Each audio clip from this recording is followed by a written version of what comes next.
Welcome to the Real Estate Way to Wealth and Freedom podcast with Jacob Ayers, providing actionable content to help you along your journey to financial freedom through real estate investing. As the premier asset class, real estate has helped ordinary people just like you amass fortunes. The benefits of passive income from real estate investing will allow you to live a life you want. And now your host, entrepreneur, real estate investor, and apartment deal syndicator, Jacob Ayers.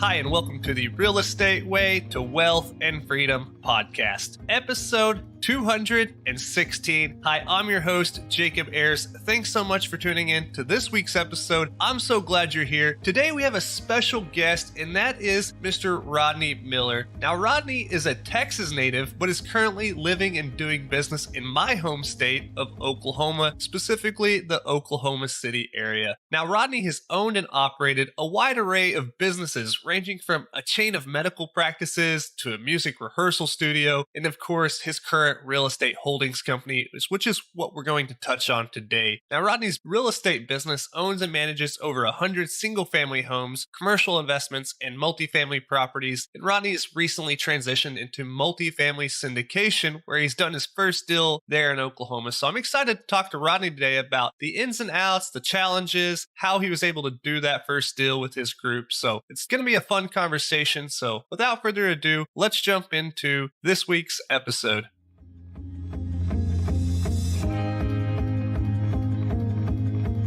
All right, today, welcome on the show, Mr. Rodney Miller. Rodney, hey, thanks so much for joining us. Thanks for having me, man. Well, it's our pleasure. Rodney, hey, you and I were actually just bonding a little bit over the fact that you currently live in Oklahoma City. That's my hometown, well, home state anyways. And so tell us a little bit about yourself, kind of your background. I know you've been investing in real estate for 30 some odd years now, doing lots of different stuff. So tell us a little bit more about yourself. God, that makes me sound so old, 30 something years. Well, you just got started early, right?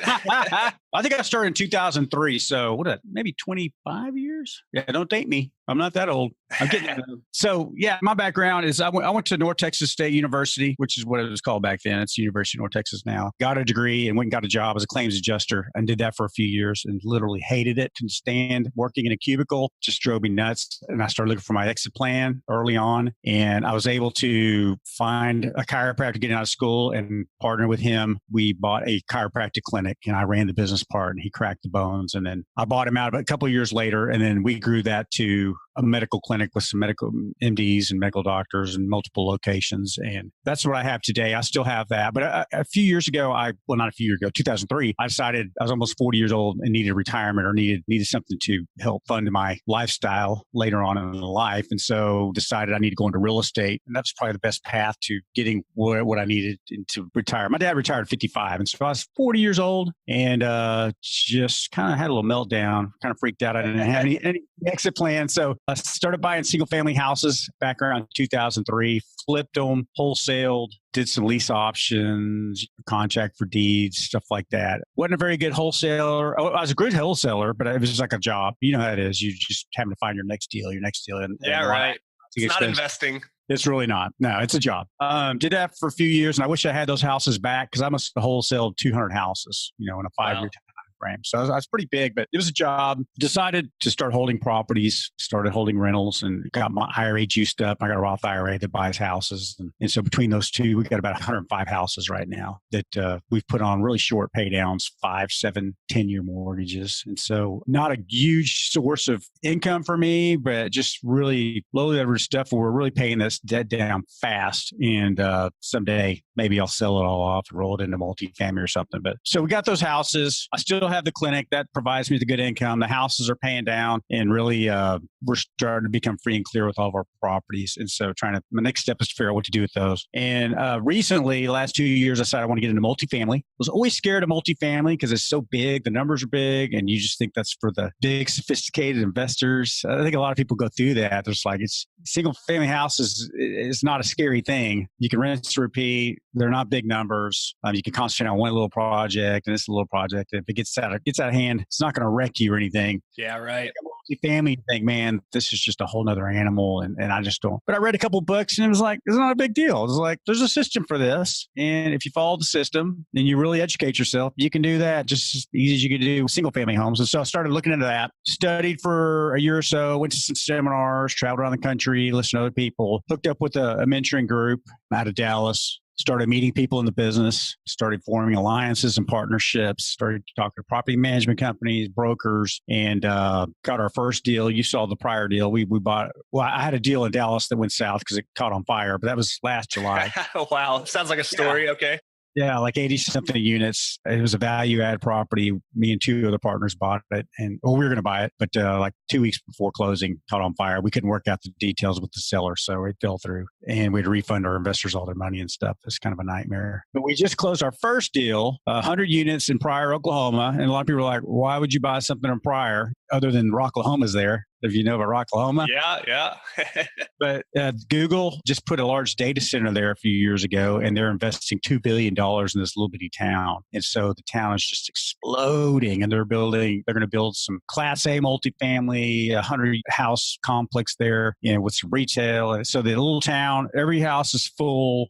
Apartments are all full. We found a 100 unit that was sitting there, hadn't had a good rehab update. Rents were low. It was 100% occupied like everything else in the town. We were able to get that for a really good price and raise the capital and close the deal. And we bought it off Mitt Romney's son. That's kind of a cool little tidbit. Mitt Romney's son had purchased that several years ago. Probably had a little insight into what was going to happen there. Maybe, I don't know.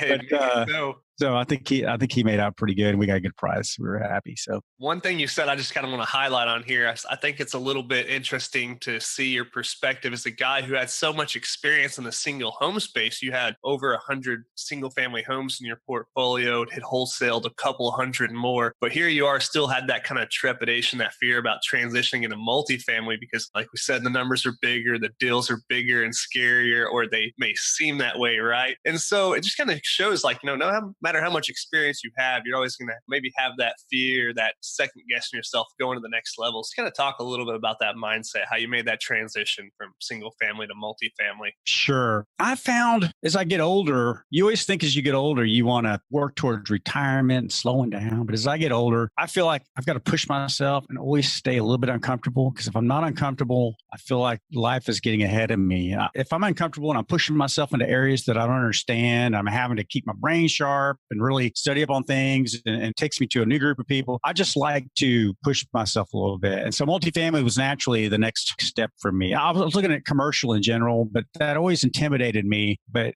one day I just said, you've got to get beyond this. You've got to just figure it out.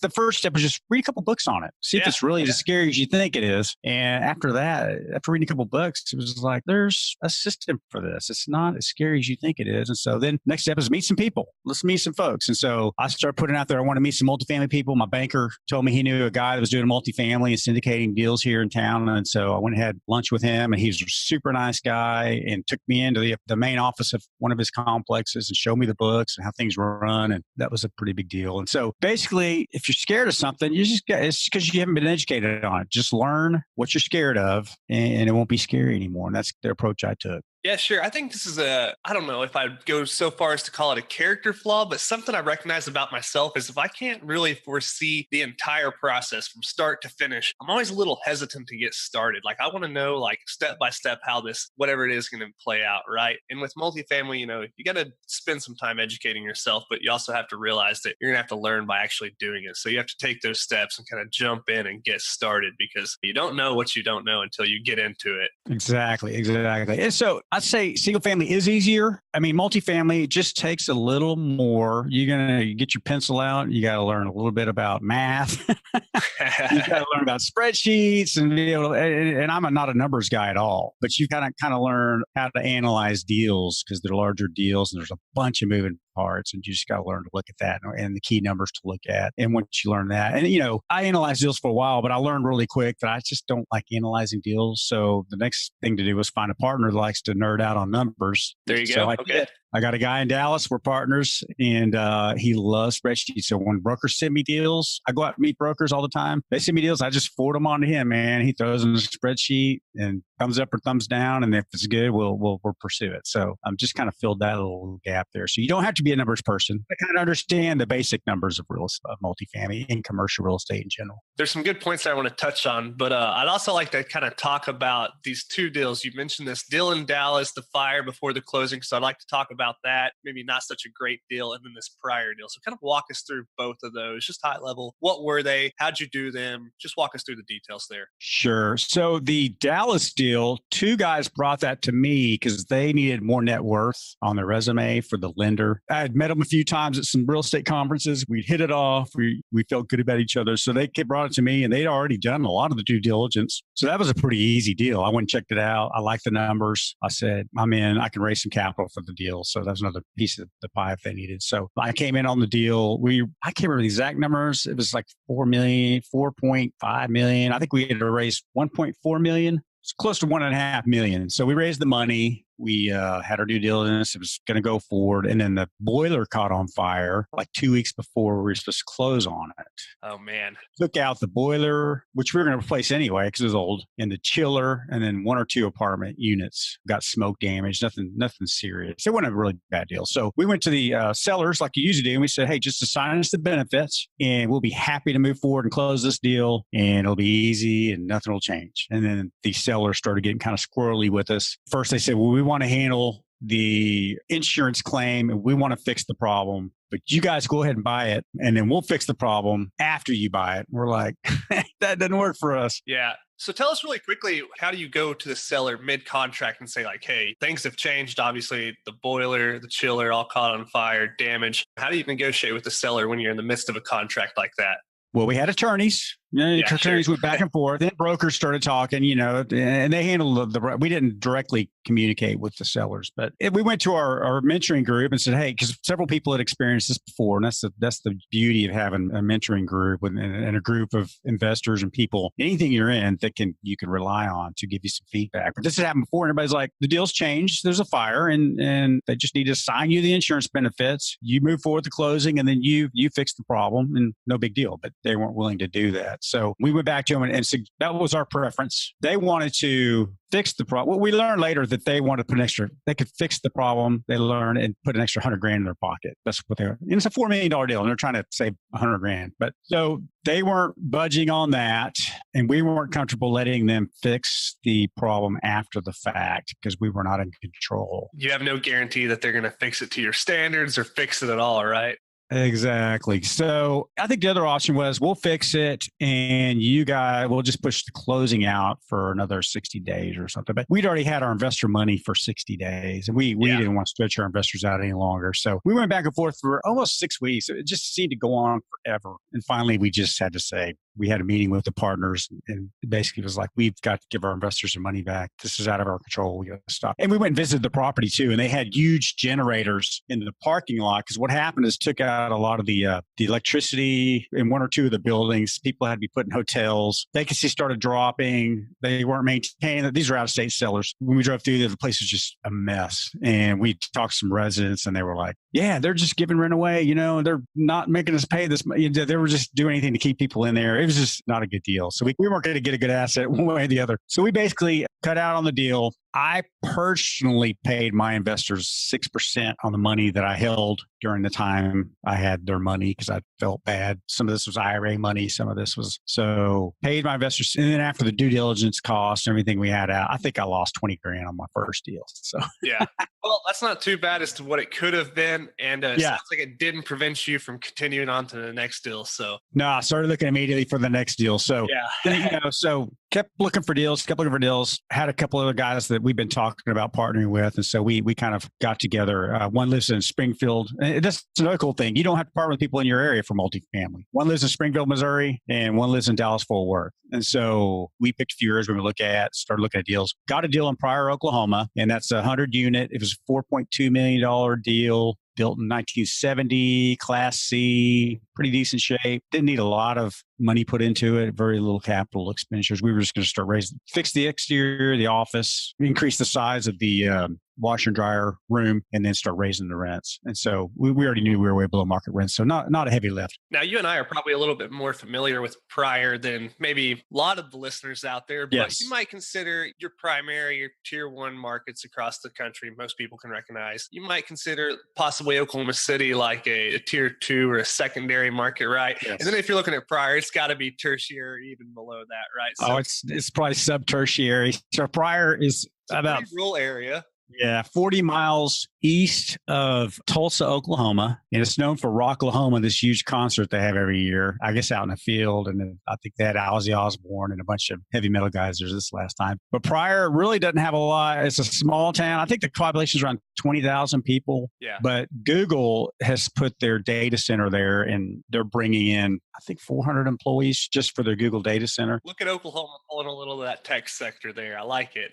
Yeah. And then there's also a place called Pryor Business Park, which is one of the largest business parks in the country, rural business parks in the country. There's several big, large Fortune 500 companies there expanding.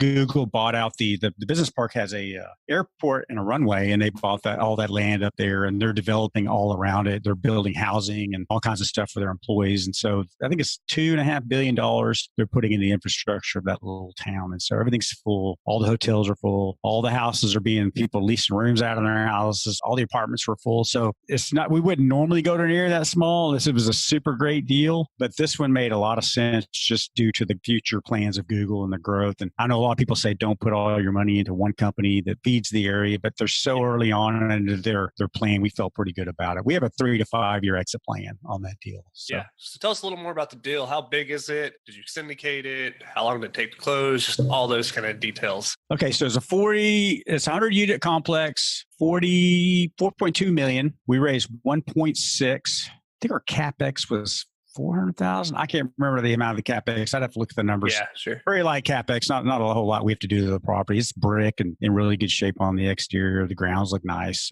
Rodney's sons, I can't remember his first name, but they put a lot of money in the property before we got it. They did a lot of the interior rehabs. They went through a few managers. They're out of state and had trouble keeping it occupied. But before we bought it, they hit it up to 100% occupancy. Just hadn't gotten to raising the rents yet. So left some meat on the bone there. So 4.2, raised 1.6 million. It raised it really quick, man. We over raised. I think we got 2 million in and it came in so quick, we had to refund a lot of our people their money back. So that was kind of a good problem to have. And so we did that by cutting, if somebody put in 200 grand, we'd only accept 100 and give them back 100. We did kick out of the deal. So that we closed from the date of contract. It took 63 days to close. We got agency lending on that, 80% loan, 30-year, 2 years interest only, standard stuff. So the cash flows, I think our cash flow is 13.5% overall return, 86% over 5 years. Now, tell us what it was like doing that very first deal with essentially no multifamily experience to speak of prior to that. I don't know what your partner's experience looked like, but kind of walk us through any kind of hurdles or any kind of challenges you saw,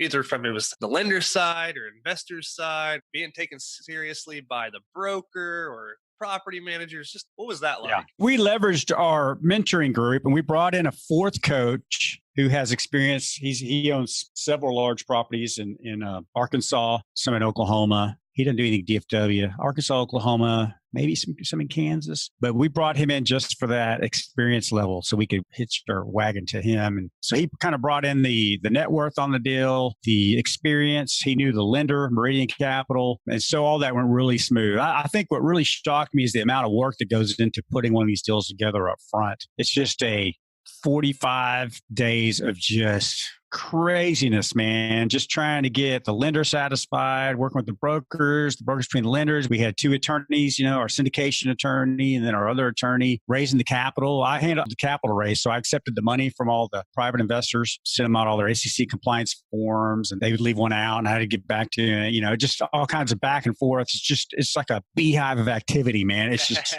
nuts, man. I mean, you're just firing all cylinders. Emails are being shot, texts. It's going back and forth. You got a million people trying to get this deal closed, and it's stressful as hell. We thought it was going to fall through the last minute, but my coach said these all go down like this at the last minute. They all seem like they're not going to happen, but they do. And then it went down. And then after our closing day, it all just stopped.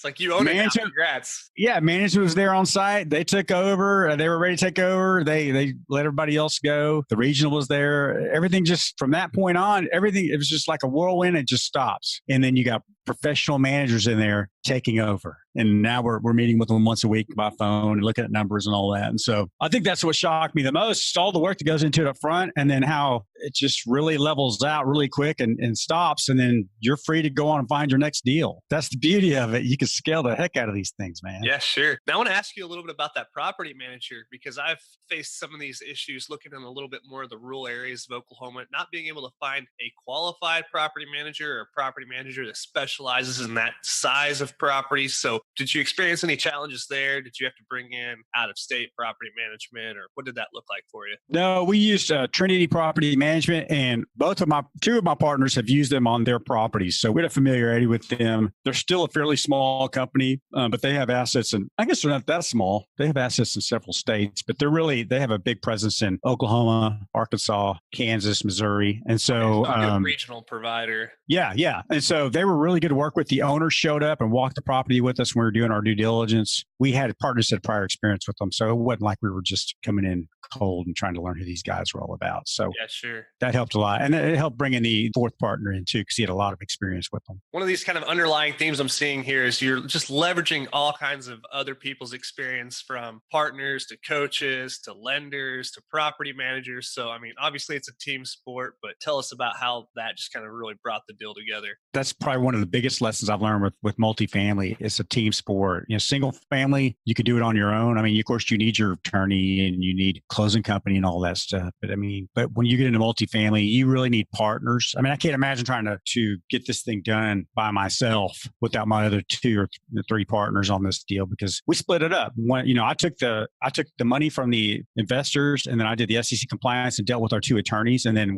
my other partner dealt exclusively with the property management company and the due diligence. And then my other partner dealt with the lender and getting the lender everything they need. Big buckets, right? And it'd be like crazy to think that you're going to do all three of those in 60 days and handle that. And so if I would have tried to take that on myself, I don't think I would have gotten the deal done. So it really have no more hair left anyways, right? Yeah. And so you got your internal partners, and then you really need your external partner. You need a really good lender relationship with a couple of lenders. And we're still working on developing those relationships. You need to get a broker relationship, a broker you can trust and rely on, and good attorneys, man. SEC compliance attorney is a must if you're going to syndicate. And then you need a local attorney to look over your contracts and transaction stuff. Right. Transactional stuff. Exactly. So those are big deals. So I feel like we've got that nailed down pretty good. But teamwork makes the dream work. Is that what they say? That's how that goes, I think.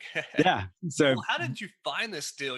Was it a broker relationship? What was that? It was a broker relationship, and it was listed, but we got in, and I think we were, if I recall right, so there was another buyer that couldn't close on the deal, and we were second in line. You hear about that a lot. So the broker called us and said, "Look, I don't think this deal is going to get done." And so we were there, and we stepped up. We were able to get in there. But it was a broker relationship. We had met with the broker. He knew who we were. He knew we were actively looking in the area. Early on, I took the single family mentality into the multifamily. And so I got a list of multifamily owners, 80 to 120 units. And I did mailers, and I got a few phone calls and talked to some folks about it. But when you think about it, those are one and done deals. If you bought something off a mom and pop, and that's the only thing they own, you buy that, you're done. The beauty with brokers is that if they like you and you prove to them you can close, you become one of their small go-to guys. When they find deals before they hit the market, they'll bring you deal after deal. Hey, you want to take a look at this before it hits the market? Or,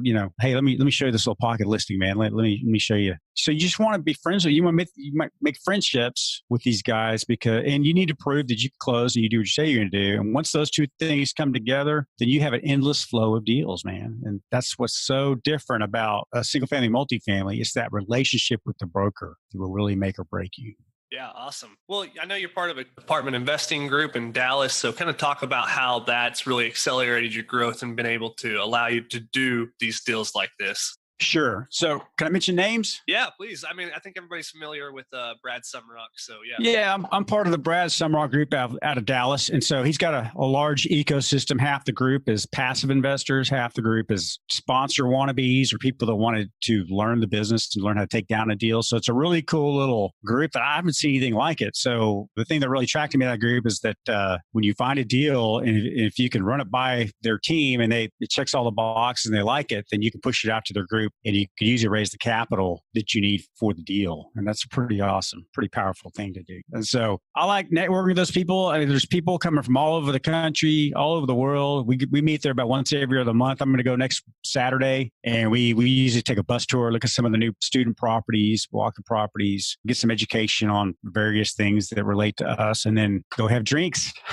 and network and build relationships. And so they're not going to spoon feed you. They're not going to you don't join up and get handed a list of 5,000 investors. You have to go there regularly, get business cards, come back to your desk and put them in your spreadsheet. And then you need to follow up with those people and build those relationships over time. So it's a cool group. I'm also a Joe Fairless student, and Joe has a different approach, but it's still a great approach. You need funding for it. Joe will say, hey, I like your deal. Here's 5 people who help you raise money. If you need more, let me know and I'll give you 5 more. And he'll help you in that aspect. And Joe's really big on the podcasting and building your network, and building your platform. And so he'll tell you need to get a podcast going or a blog or meetup group, all of the above, because you got to get the word out there. Because, really, the key to this business is raising capital. If you can't raise capital, you're dead in the water. It's very important. Yeah, sure. Joe's a really great guy doing a lot of stuff. He's actually been a guest on the podcast, like you and I were talking earlier in the podcast here back in 2017, I believe. So we need to get him back on. But yeah, actually, it's funny because you and I were both at the Best Ever conference back in February early in this year, although we didn't run across each other, hadn't known any of each other at that point. But yeah, I'm sure our paths will cross soon at another one of those events like that. Absolutely. I have no doubt about it. Awesome. Well, so you got your first multifamily deal successfully closed, 100 units in Pryor, Oklahoma. You like it so much, are you going to do it again? Well, yes, I am. So we just put an LOI in today for a $19 million property in Indianapolis. It'll be about a $5 million raise. We spent last week in Indianapolis looking at the property. We have our property management there with us. They've already looked at our pro formas and our numbers and they like it. We had the broker there walk the property, like it. And so moving forward with it. And so that's what I love about multifamily, the scalability. Yeah, you're just taking those same systems and processes and like rinsing them and repeating them, right? Doing a lot of the same stuff, Yeah, and that's what you hear all the time. It's the same amount of work. And we realize that. We're like, we just busted our ass getting this 100 unit done. Why can't we do it? This is one of those 332 unit. Big, nice property. And the only thing holding us back is the capital raise, which is a little scary. It's going to be $5 million. And we're like, 1.6, we came in at $2 million because we overraised, but we're like from $2 million to $5 million. That's a big jump. So the only thing that would keep us out of this deal is being able to raise the money, but we're going to go for it. Hopefully the raise will go well. We think it's a great property. The returns are outstanding. So we think we'll be able to do it. Like you said, you got to keep yourself uncomfortable, right? You do. And I'm very uncomfortable with this deal. Yeah, that's good. Not because it's not a good deal, because it's the big raise. And so it's a big stepping stone for us. So if we can do this, who knows, man? The next deal, if we can pull this one in, the next deal might be a $30 million deal, So there you go. I love that mindset. It's the capital raising, man. That's it. And taking care of those folks. Once you raise capital, taking really good care of them, communicating with them well, and delivering them the returns that you promised them. Yeah. Not overselling them because they won't come back. So yeah, not only are you looking for new investors, you want to keep the old investors happy. So we're working on processes and systems is a really big part of this business. We're really working on getting everything systematized, processed, so we can do this over and over again on a larger scale. So that's the next step for us. Awesome, Rodney. Well, hey, as we're wrapping up here, we've got a lightning round we'd like to end with, just a series of questions we'll fire at you. I know you're cold to them, and I'm sure you can handle them. So I'm ready, man. For it. Yeah, give it to me. All right, good. Well, the first question in the lightning round was, what was your biggest hurdle getting started investing in real estate? And let's say multifamily for this aspect. And then what'd you do to overcome it? I think we covered that. That was the mindset, man. Mindset. 99.9% of the hurdles you're going to occur in life when you're looking to do something new and scary. It was the mindset. I invested in real estate. I started in 2003, and damn it, I should have got into multifamily in 2004, but I didn't. It was too scary. And so I didn't even look at it. And the years passed and I'm a late bloomer, man. It took me a long time to figure out that I need to take a hard look at it. And so if I could change anything, I would have gotten more aggressive with the multifamily way earlier. Yeah. Well, better late than never, but yeah, good exactly. stuff. Exactly. Well, do you have a personal habit that contributes to your success? My personal habit is I get up at 5 and work out every morning. I think that's huge. You've got to keep your mind and body in sync. And when I miss a week or two of working out, I start dragging, and I don't know. It's kind of weird. It's just a mental thing, man. I start second guessing myself, and I just don't have that feeling of self-confidence, and I'm killing it. You get that workout in the morning, man, it just drives everything else. And I got that from Richard Branson. Yeah, that's what I saw a deal with him a long time ago. He said, man, work out every day. It'll make your business so much more productive. I bought into that. I started doing it, and it makes a huge difference. Yeah, definitely agree. Love that. Well, Rodney, do you have an online resource you find valuable in your day-to-day? CoStar. CoStar, there you go. Okay, explain to people what that is exactly.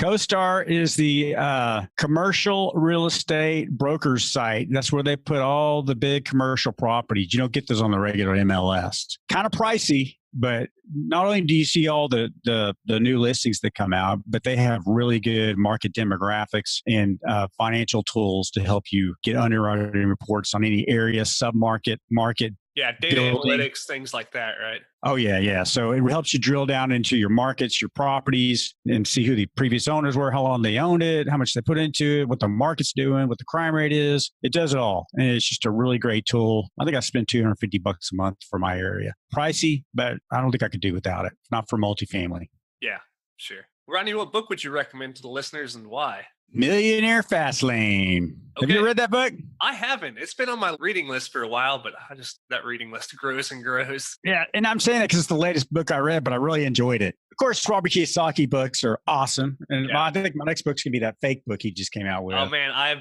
that's next on my Audible list. Yeah, well, that's what I do. I listen to books too. I listen when I drive around. That's how I stay productive. I stopped reading a while back, but yeah, man, Millionaire Fastlane. If anybody that you know that's young, trying to figure out their life. Such a good book, man. It just tells you, it kind of explains the slow lane and the fast lane. The slow lane being W-2 employee your whole life, putting 10% into 401k and trying to retire, and as opposed to just think bigger, go out and start a business. Just try to get there faster. That's what it's all about. So awesome. For the audience members, we'll link that book in the show notes if you'd like to pick that up. Rodney, last question in the lightning round. If you were to go back and give advice to your 20-year-old self to get started investing in real estate, what would you tell yourself? Put down the beer, chase women, stop chasing girls for a little while, and focus on your career. Yeah, sure. Definitely so. Yeah. Most people just, want to tell themselves, hurry up and get started sooner, get started bigger, quicker, sooner. So yeah, it's kind of a common theme. Hey, honestly, that would be going back to my 35-year-old self too. So yeah. I owned a clinic when I was 27, I bought that clinic, but I kind of coasted along for a long time. And I wish I had those years back. I wish I would have started real estate a lot sooner, but that would be it. Just I'd kick myself in the butt and say, let's get going. Yeah. Well, Rodney, if people want to reach out to you, learn more about you, connect with you, meet up with you, where's the best place for them to do that at? They could call me 405-204-1715 or go to tridentmultifamily.com and they can reach me there. Okay, that's tridentmultifamily.com. We'll link that website in the show notes for our audience members to go check out if they'd like. And man, I just have to say, I love the 405 area code on the podcast. It's like music to my ears. It's like, just gives me that kind of sense of home, so I love that. Cool. Well, hey, as we're wrapping up here, Rodney, anything I should have asked you, brought up, mentioned that I didn't? Any parting piece of advice you'd like to leave with us? You did a great job, man. I think what you're doing is awesome. I think that you're getting out there and educating people. It's just an awesome thing to do. And I've listened to some of your stuff. It's just, you're doing a good job, man. I'd say keep doing what you're doing, man. Someday I want to get a podcast going and kind of do what you're doing, but you're a big inspiration, man. So, well, thank you very much. Hit me up next time you're in Oklahoma City, man. We'll go have lunch. I certainly will. All right, Rodney. Well, hey, till next time, take care. Thanks so much for coming on the show today. Thanks, man. All right, take care. Bye. All right, that wraps up this week's episode with our guest, Rodney Miller. As you can tell, Rodney is out there making things happen, doing multifamily deals, and overcoming all kinds of challenges to grow his real estate business and keep himself uncomfortable, as he says. So if you'd like to learn more about what Rodney is doing or reach out or connect with him, you can find him at tridentmultifamily.com, which is linked in the show notes for you to find. As always, if you have any questions, comments, or would like to reach out to to me, you can do so at www.jacobayers.com. Till next week, engineer the lifestyle you want.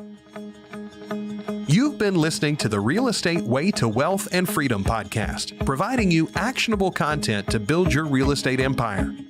Nothing on this show should be considered specific, personal, or professional advice. Please consult an appropriate tax, legal, real estate, financial, or business professional for personal advice. The opinions of guests are their own. Information is not guaranteed. All investment strategies have a potential for profit or loss. The host is operating on behalf of the Real Estate Way to Wealth and Freedom, LLC, exclusively.